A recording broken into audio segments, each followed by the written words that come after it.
you trying to study math or science on your own, but not getting the results you're looking for? Or are you about to start self-studying and want to increase your chances of success? Self-study is very different from a more structured, classroom-based learning. It can be both liberating, but fraught with new perils.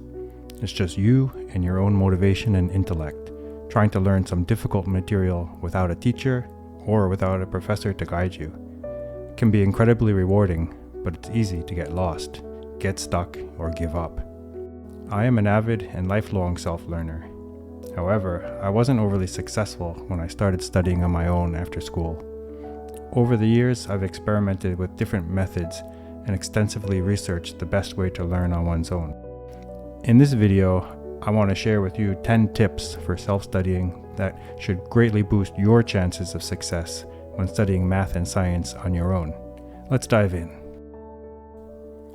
The most important suggestion for a successful self-study is perhaps the most obvious, but also so easy to get wrong. If your goal is to learn and retain new knowledge, don't fool yourself into thinking you are learning a subject well by just watching videos or reading through a book or blog posts. There are a lot of beautiful, well-produced videos out there, and it's easy to binge watch educational videos. I admit to doing it. But this is passive learning, and you won't really master the material. Self-study makes this passive approach easier and often more enjoyable than traditional classroom-based learning, since in self-study there are no grades, no problem sets to hand in, no tests, often no schedule. But beware. Mathematician George Polya famously quipped, "Math is not a spectator sport." And this is true far beyond learning just math. To really succeed in self-study, you must engage in active learning, or you won't learn or retain very much. Whether you are following a video series or textbook, take notes, rewrite things in your own words and language, be active, solve problems, and lots of them.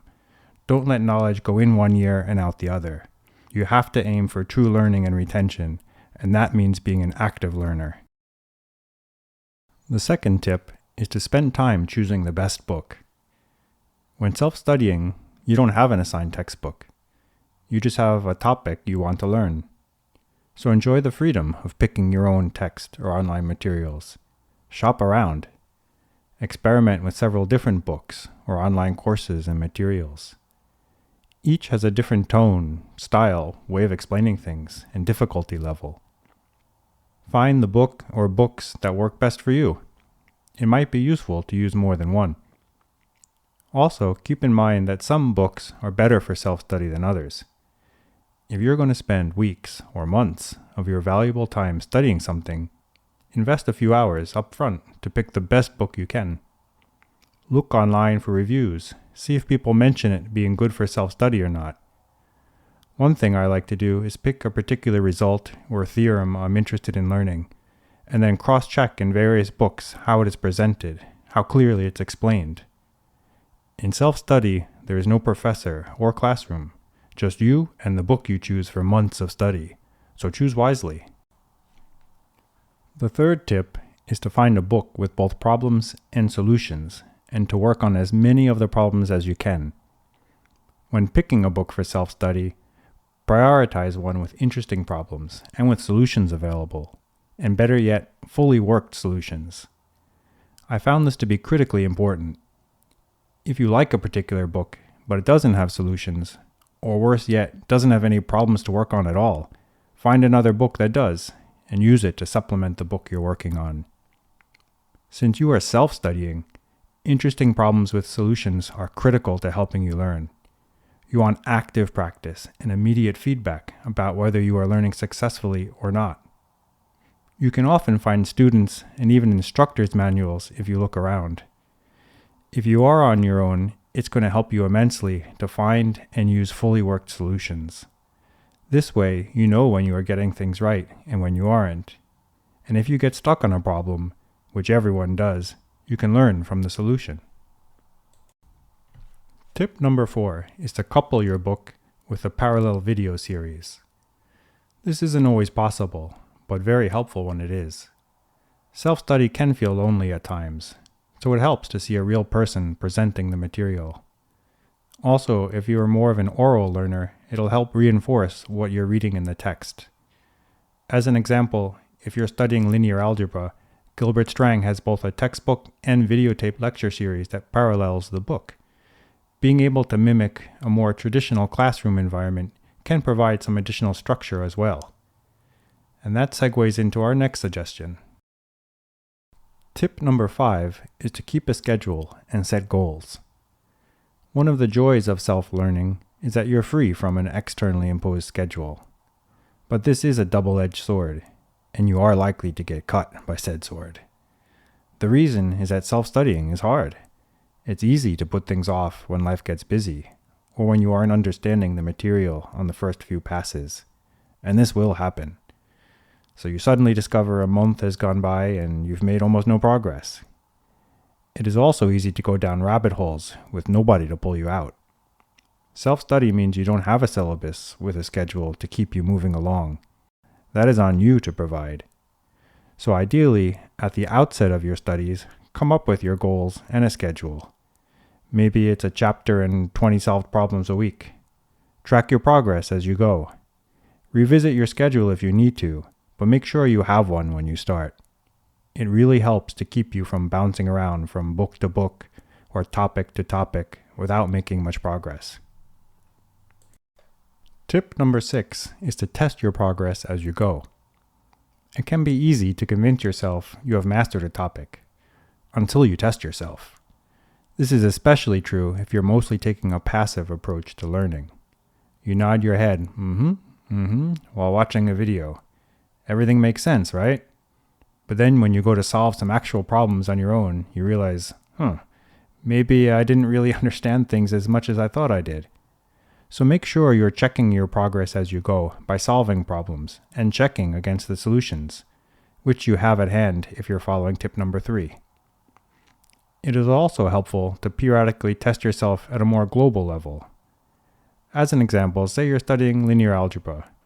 Then you can go online and get past midterms and finals from a course that parallels what you're learning. Many schools publicly post past exams with solutions. So take the midterm, see how you're doing, know where you stand, see what areas you need more work in. The joy of self-study is that you can get this feedback, but without any of the stress of a grade going on your permanent record. Tip number 7 is not to equate self-study with complete isolation. Probably the most challenging aspect of self-study is a sense of doing something hard all alone and without help. It is definitely worth working through tough problems on your own, but when you are stuck, it gets counterproductive after a certain point. Using a solution manual is one aid, but there are many others. Try and make your self-study more social. Speak to friends or coworkers about the problems you're working on. Go online to forums to discuss problems and ideas. If you have specific questions, go online to see if your question has already been asked and answered, and if not, ask the community for help. Don't be afraid to reach out. Get yourself unblocked and feel connected to other learners. Tip number 8 is about staying motivated in the face of struggles. The reality of self-studying is that you are likely to run into problems you can't solve, or will read proofs and arguments you don't completely follow. Staying motivated can be hard when things get difficult. In self-study, you don't have a teacher or a professor to go to for help. This is the most likely point of failure in self-study. There are no silver bullets, but here are a number of things to fall back on if, or rather when, you struggle. Remember your reason for starting self-study in the first place. Ensure you have a great answer for, why am I doing this? Ready to go for when things get hard. Know that learning technical material is hard, and that everyone runs into the wall at some point. Feel good about what you're doing, and know that struggling is the norm, not the exception. Sometimes it can be helpful to take a break, go take a walk, sleep on things, and come back later, refreshed and recharged. And last, as we saw in tip number 7, don't be afraid to connect with others or to ask for help. Tip number 9 is to teach as you learn. It may seem counterintuitive or premature, but even as you are learning, it is often possible to teach and help others learn. This could take different forms, such as tutoring someone, giving a technical talk, or answering questions in an online forum. It is helpful to teach when self-learning for numerous reasons.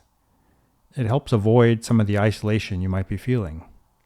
Answering questions or tutoring someone will force you to be active, to organize, summarize, and explain the material in a different way than reading it.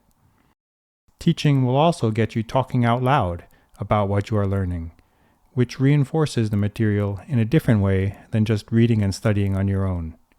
Try it. You might be surprised how effective it is. The last tip is simple. Enjoy the process of learning and self-study. Know you are doing something hard, and be okay if and when you struggle. Be proud of yourself for improving yourself. Take time to appreciate the most interesting theorems, problems, results, and applications. And also look back and appreciate a paper you now really understand, or the challenging problems you can now solve that you couldn't have even started on before you began your self-study. Take pride in how much you've learned on your own. I hope you find these suggestions helpful. Self-study can be extremely rewarding, especially when done right. Please leave some comments below about which of the 10 tips you found the most helpful in your own experience, and which one you might be most eager to put into practice going forward. I'd also really appreciate hearing about any other tips I likely left out. If you enjoyed this video, please subscribe or give it a thumbs up to help support my channel. Thanks so much for watching, and best of luck with your self-studying.